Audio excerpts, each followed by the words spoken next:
मैं अमर मौर्य। आज मैं जिस टॉपिक्स पे बात करना चाह रहा हूँ वो दुनिया को हिलाकर रखने वाली टॉपिक्स है। दुनिया भी जाने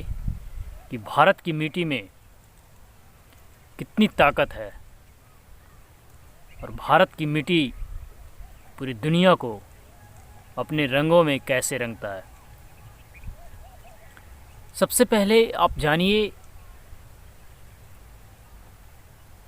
कि साइंटिस्ट का नाम तो आप सुने ही होंगे।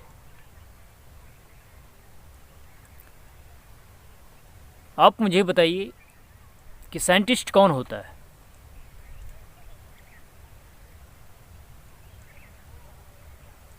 जब आपको पता चलेगा कि साइंटिस्ट जो मानव रिसर्च करता है किसी भी चीज़ों के बारे में, वो जानकारियों को उपलब्ध करता है, जिस साइंस में वो रिसर्च करता है उसे साइंटिस्ट बोलते हैं।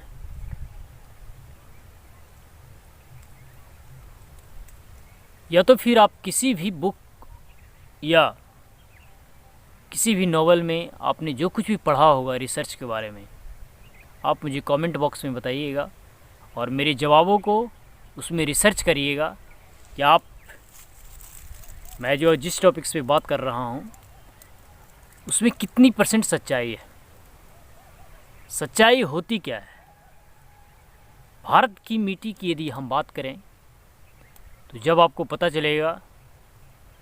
कि दुनिया का सबसे शक्तिशाली मिट्टी का मतलब सॉइल, जिस भारत भूमि पे हम लोग पैदा हुए हैं, उस मिट्टी में कितनी ताकत है।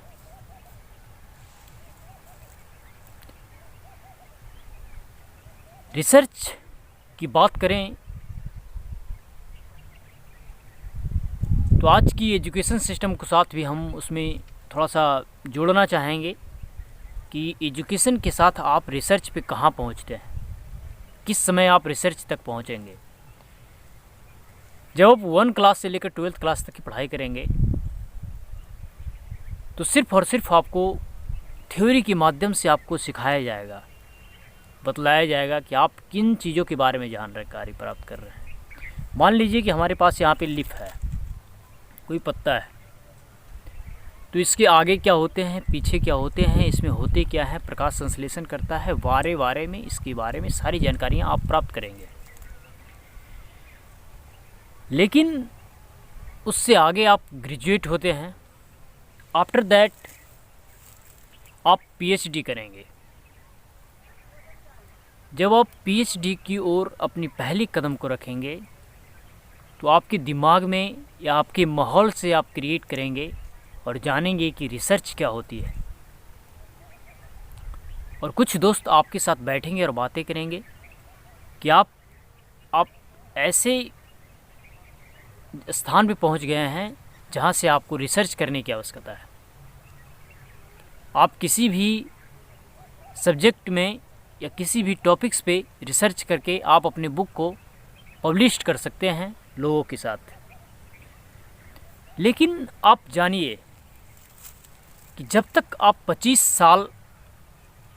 की आयु तक वेट करेंगे, आप पूरी थ्योरी के साथ आपने पढ़ाई किया,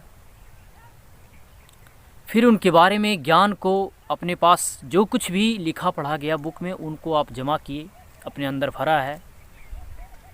और सबसे बड़ी बात कि जब आप रिसर्च करना चाहते हैं तो रिसर्च आप इतनी समस्याओं से होकर गुजरते हैं कि आप एक अच्छे रिसर्चर नहीं बन पाते हैं। सिर्फ आपको PhD की डिग्रियां और एक ऐसे सॉइल शॉल, आपको एक चादर या चादर। लैंग्वेज की बात करें तो दुनिया की सबसे ज़्यादा लैंग्वेज का आविष्कार करने वाला देश हमारा भारत है। इसीलिए मैंने इतनी सारी चीज़ों में इन सारी चीज़ों को बोला। और हमारी चीज़ है कि आप जब पहुंचते हैं 25 इयर्स के पास तो आप देख पाते हैं कि रिसर्च क्या होता है। लेकिन आपके पास इतनी सारी थ्योरी आपके दिमाग में भर दिया गया है कि आप उनसे बाहर जाकर नहीं खोज सकते हैं। रिसर्च करने का मतलब है कि आप की माइंड में पूरी तरीके से ब्लैंक होनी चाहिए। रिक्त स्थान में ही आप रिसर्च कर सकते हैं, नई चीज़ों के बारे में जानकारियाँ प्राप्त कर सकते हैं। हाँ, कुछ चीज़ें ऐसे हैं आप जिनके बारे में जानकारी प्राप्त करना चाहते हैं तो उनके बारे में थोड़ी सी नॉलेज होनी चाहिए, आप उनसे थोड़ा सा आगे बढ़कर सर्च कर सकते हैं। लेकिन आपको कुछ अद्भुत ज्ञान को देखना है तो आपको पूरी तरीके से ब्लैंक होने की आवश्यकता है। आपके दिमाग में कुछ भी डस्ट नहीं भरा हो, तभी आप एक अच्छे रिसर्चर बन सकते हैं।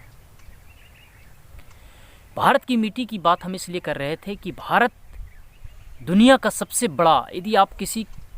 गूगल में या कहीं भी बुक में या किसी भी महान व्यक्तित्व जो आपके साथ हैं, आपके साथ बैठते हैं, यदि आप उनसे बात करेंगे, जो सबसे ज़्यादा एजुकेटेड हैं, यदि आप उनसे बातें करेंगे और पूछेंगे कि दुनिया का सबसे बड़ा रिसर्चर पैदा कौन है, उनका नाम क्या है, तो हमारे भारत का नाम कहीं नहीं आएगा। मुझे दुख के साथ कहना पड़ रहा है, क्योंकि मैंने भी जब पढ़ाई करना शुरू किया था तो मैं एक एक टॉपिक्स पे खोजता रहा कि अब मेरे भारत की बारी आएगी, अब मेरे भारत की बारी आएगी। तो हमने जाना कि भारत की जगह कहीं है ही नहीं है, क्योंकि जिस प्रकार आप इंग्लिश मीडियम में बुक पढ़ाई कर रहे हैं, इंग्लिश मीडियम की जहाँ तक की पढ़ाई आप अपने बच्चों को करवा रहे हैं, उसमें सिर्फ़ और सिर्फ राइटर इंग्लिश वाला है जिसके पास नॉलेज 0% है। सिर्फ अपनी इंग्लिश की बदौलत वो आपके पास पहुंचना चाह रहा है और आपके बच्चों के साथ ऐसी खिलवाड़ कर रहे हैं जिनसे उसका सारा भविष्य चौपट नज़र आ रहा है मुझे। और आपको एक चीज़ और जानकर आश्चर्य होगा कि विश्व की सबसे बड़ी बेरोज़गारी हमारे भारत में है। इसका क्वेश्चन और आंसर आपके पास है कि ऐसा क्या एजुकेशंस आप अपने बच्चों को दिलवा रहे हैं या देना चाह रहे हैं जिससे आपके बच्चे जाकर मतलब सारी डिग्रियां प्राप्त करने के बावजूद भी एक सरकारी नौकरी के अलावा यदि वो नहीं कुछ कर पाता है तो इसका कौन सा मार्ग आप ढूंढेंगे जिससे आपके बच्चे बेरोज़गार नहीं कुछ काबिल पैदा हों। तो आप इन सब सारी, यदि आपके पास कोई टॉपिक्स है तो इनको कमेंट बॉक्स में मेरे पास आप डालिए, फिर मैं नेक्स्ट वीडियो में इसके सारे समस्याओं को रूबरू करूँगा। साथ ही मैं चलता हूँ रिसर्च के बारे में। तो मैं बात कर रहा था कि आप जब सारी एजुकेशंस को गेन करने के बाद आप रिसर्च करने में आते हैं तब आप कुछ वैसा रिसर्च नहीं कर पाते हैं जो हमारे भारत भूमि जो मिलियंस ट्रिलियंस वर्षों से भारत की खोज या भारत सौरमंडल की खोज जो कुछ आप ज्योमेट्री बुक्स में पढ़ा है वो सारी आपको कहीं पे साइड कर दीजिए, साइड करके पूरे उसको छोड़ दीजिए और उनके बारे में रिसर्च करना बंद करिए आप कि वो सारा चीज़ आपको जो कुछ भी पढ़ाया जा रहा है वो वाकई डस्टफुल है। डस्टफुल मैं इसलिए कह रहा हूँ क्योंकि यदि आप भारतीय कल्चर को जानेंगे, यदि आप भारतीय वीर हैं, भारत में पैदा हुए हैं, तो आप जानेंगे कि भारत तब से रिसर्च कर रहा है और भारत भूमि ये ब्रह्मांड तब से है जब से जो लिखने वाला है ज्योमेट्री का आविष्कार जिसका नाम आप लिखे होंगे, देखे होंगे कि जो ज्योमेट्री के बारे में बताता है कि ज्योमेट्री के जन्मदाता कौन है, फादर्स ऑफ ज्योमेट्री या fathers of chemistry, fathers of mathematics, trigo वगैरह जितने सारे फादर्स हैं वो भारत में कहीं नहीं है। तो मैं आपसे एक क्वेश्चन करना चाहूँगा, क्या आप के पास कभी क्वेश्चन आया कि क्या भारत में ऐसे वीर पुरुष पैदा नहीं हुए जो हमारे भारत में इन सब सारों को रिसर्च किया होगा? तो आप जान पाएंगे कि हाँ, हमारे भारत में ऐसे वीर महान पुरुषों ने पैदा हुआ जो सारी समस्याओं को रूबरू किया, भारतीय संस्कृति को जाना है, समझा है। और ज्योमेट्री और जो आप सारी चीज़ों को पढ़ रहे हैं उसमें कहीं भी भारत का नाम नहीं आता है। तो सबसे पहले जब आप जानेंगे कि भारत एक ऐसी चीज़ों का आविष्कार किया जहाँ से बच्चे पैदा होते हैं और रिसर्च करना शुरू करते हैं, वो क्या चीज़ है? वो हमारी भारत की सबसे महान रिसर्चों में एक माना जाता है, वो है हमारा योग। योग का मतलब योगा, जो आज आप ट्विस्टिंग रबर बैंड की तरह अपनी बॉडी को इधर से उधर कर रहे हैं, वो यूनियन नहीं है, हमारे योग नहीं है। योग का मतलब होता है कम्बिनेशंस ऑफ ईच अदर, मतलब किसी भी चीज़ों में किस प्रकार से जुड़ें, कैसे जुड़ जाएं हम किसी चीज़ों में। प्लांट को देखें तो प्लांट में डूब जाएं। जुड़ना का मतलब ये होता है कि आप पत्थर को देखें तो पत्थर में लीन हो जाएं, और सूरज को देखें तो आपकी आंखों से आंसू आएँ, आंसू की बस भीग जाएं आप आंसुओं में। सारी चीज़ों को जानने के बाद आपको पता चलेगा कि दुनिया की सबसे बड़ी चीज़ जब भारत के पास योग है, योग था, जो अब दुनिया को दिया जा रहा है भारत के थ्रू, तो आप समझ पाएंगे कि दुनिया की सबसे शक्तिशाली योग पद्धति जिसके पास हो, क्या इन सब सारी समस्याओं से नहीं निकल पाए होंगे। मैं जहाँ तक देख रहा हूँ कि भारतीय कल्चर को सिर्फ़ और सिर्फ जब से भारत की खोज हुई, उससे पहले राजाओं महाराजाओं ने जिस प्रकार भारत की संस्कृति को ध्वस्त करने का प्रयास किया, धीरे धीरे हमारी कल्चर को ध्वस्त करते चला गया। और आज जिस प्रकार से हमारे 3-4 जनरेशन्स सिर्फ आज़ादी के समस्याओं से घिरा रहे, और आज जब हम अपने बच्चों को कोई बुक पब्लिश करते हैं तो सिर्फ़ और सिर्फ उसी की लिखी पढ़ी चीज़ें होती है जो उन्होंने लिखा है, और जो हमारे भारतीय पूर्वजों ने लिखा था। वो आपको पता होगा कि नालंदा विश्वविद्यालय के एक पुस्तकालय को जब आग लगा दिया गया था तो कितनी बरसों तक जलते रहे थे। ये छोटी छोटी कहानियाँ जब आपको समस्याएं, जब आप हिस्ट्री बुक को पढ़ेंगे तो आपको मिलेंगे कि किस प्रकार भारतीय कल्चर के साथ खिलवाड़ करता रहा लोगों ने, और हमारी कल्चर को ध्वस्त किया। आज जब मुझे पता चल रहा है, रियलाइज्ड हो रहा है कि हम अपने बच्चों के साथ सारी समस्याओं को सिर्फ़ और सिर्फ अब भी वेस्टर्न कल्चर के साथ जोड़ रहे हैं, जिस प्रकार से वेस्टर्न कल्चर हमारे भारतीय कल्चर के ऊपर आ रहा है, उस प्रकार से आने वाले हमारे जितने सारे बच्चे हैं, हमारे भविष्य जो निर्माण करेंगे हमारे भारत को, उनकी भविष्य मुझे खाइयों में नज़र आ रहा है। लेकिन मैं अमर मौर्य आपको बार बार याद दिलाता रहूँगा, और आप भी अपने आप को याद करिए कि भारतीय खोज तब से है जब से मानव की उत्पत्ति जहाँ से मानी जाती है वहाँ तक की हमारी दूरदृष्टि हमारे संतों और महात्माओं के पास था, जो सारी दिव्य शक्तियाँ, एक दूसरे स्थानों से बैठकर पूरे ब्रह्मांड को देखने की क्षमता, चाहे ग्लोबल वार्मिंग जैसी समस्याओं हो या पूरी ग्लोब को देखने की क्षमता, उन सब सारी समस्याओं से वो पहले ही निकल गए थे। जब हमारे सारे संतों और महात्माओं ने इतनी सारी बुकों को लिखा तो अंग्रेज़ों ने किस प्रकार की कूटनीति को अपनाकर सारी पुस्तकों को जला दिया गया, और जब पुस्तकों को जला दिया गया तो अब मेरे पास वो पूर्वजों